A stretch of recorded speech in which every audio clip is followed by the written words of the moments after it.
What is going on, guys? Welcome back to Mets Central. And today we are going to be breaking down the Mets' latest trade as they go out and acquire Adrian and Tyrone Taylor in exchange for Coleman in a deal with the Milwaukee Brewers. Happened a bit ago. I'm sorry that I'm late to this, but we'll talk about it. Before we do, leave a like on the video if you enjoy. Subscribe if you guys are new, especially if you're Met fans, and turn on your notifications so you know when I upload or go live on the channel. But let's talk about it. For overall first initial thoughts of the trade, I at first was not really too over the moon when I got the notification seeing that they made the trade. I'm like, all right, well, they got a number 4 starter at best, and they got a 4th outfielder at best. So I wasn't to the moon, but then I saw what they give up, and I'm not even that mad, to be honest. I'm really not that mad. Coleman, if you don't remember, they got him in the Eduardo Escobar deal back in June. I want to say they made that deal, or July, but they made that deal whenever, and he unfortunately never even got to pitch in the Mets organization because he was out for Tommy John surgery. He will go to the Milwaukee Brewers. In 24 innings pitched this year, had a 1.88 ERA.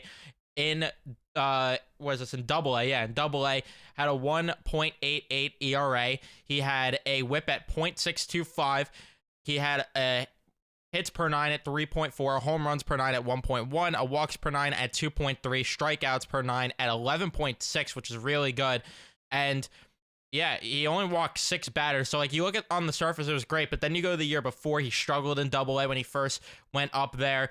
But he's a guy that I don't know if the Mets really were going to see a future in him, to be honest. He's 22 years old. There's definitely time for him to come up and grow and be a legit starter and maybe be better than Adrian, but the Mets are in a scenario where they're trying to get help for this year's roster, and they're trying to get help for the year after. And I'm not sure the control status of either of these two with Tyrone Taylor and Adrian, but both of them, assuming they're under control for this year and next year, will help them in terms of them trying to put a winning team on the field. Where Coleman, he's recovering from Tommy John. Who knows if he's even going to pitch next year? And then even if he does pitch next year, he's probably going to start off in Double A. Then he's going to go up to Triple A probably the year after, and then make the major leagues later on. And who knows how he's going to be coming off Tommy John. So a little bit of skepticism getting depth players for Coleman.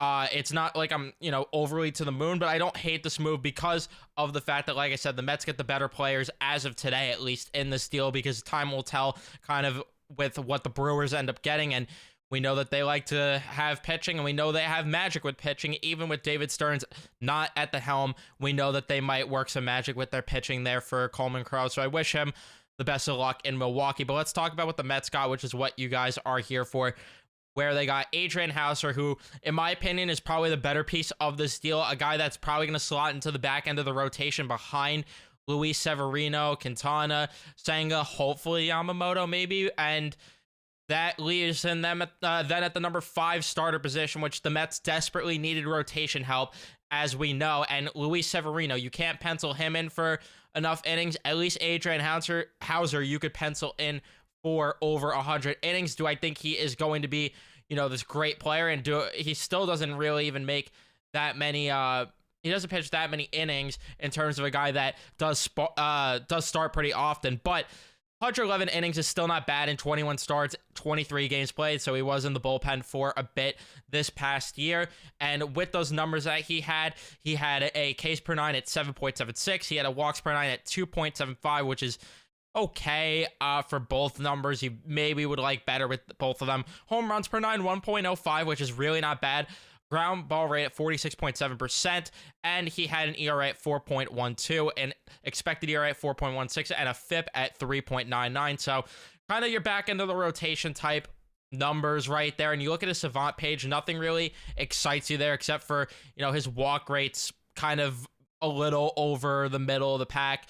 And then doesn't really let up a lot of hard contact too much. And like I said, his ground ball, he is really good at being a ground ball pitcher. So that's really something that you don't mind. He's going to be better than Carrasco. He's going to be better than Tyler McGill probably for this team. So you at least take the upgrade there. But am I overly excited about this move? No, I'm really not that excited. But again, you get yourself some pitching help. There's nothing really too wrong with that. And worst case, he's pitching for you every 5th day, and best case, he's a 6th starter, or making spot starts, swingman type guy, whatever it may be. And then Tyrone Taylor, you get to, he I feel like he was.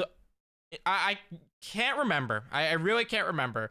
But I really feel like he was kind of hyped up at one point. I could be wrong, but I feel like I remember a time where he was kind of hyped up, especially when he first got called up. You look at his numbers, and I mean, they jump off the charts, even though it was 15 games played. But then, he kind of went on a downwards trajectory, and he's kind of just gone downwards ever since he's been called up. Last year, in 81 games played, he had a 234 batting average, a 267 on base, yuck, a 446 slugging, which definitely helps out his OPS at 713, OPS plus of 91, 10 home runs on the year, 35 RBIs with 9 stolen bags. So, yeah, kind of your fourth outfielder. I mean, he's putting up similar numbers to what they probably would get from Michael A. Taylor, but you're getting him probably for cheaper. Again, I'm not sure the contract status, but for Michael A. Taylor, that's a guy that put up like very similar numbers until this past year where he just all of a sudden knew how to hit for power, and he had 21 home runs. Outside of that, they've had very similar careers thus far.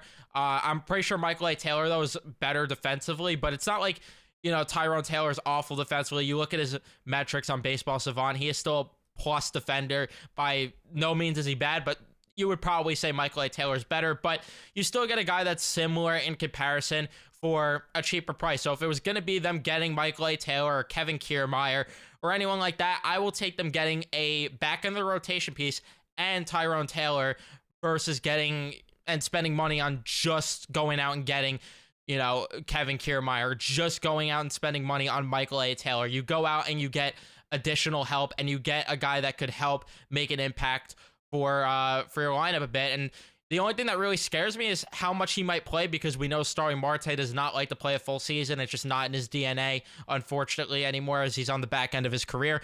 But again, you still get yourself a respectable fourth outfielder. You get yourself a respectable back end of the rotation piece. So I'm not complaining. The Mets still have plenty of work to do, though. If they're rolling out Adrian Houser as the definite number 5 starter without any help behind him or ahead of him, then I'm going to have some problems with this trade. But for the most part right now, I'm calm with it. I'm cool with it.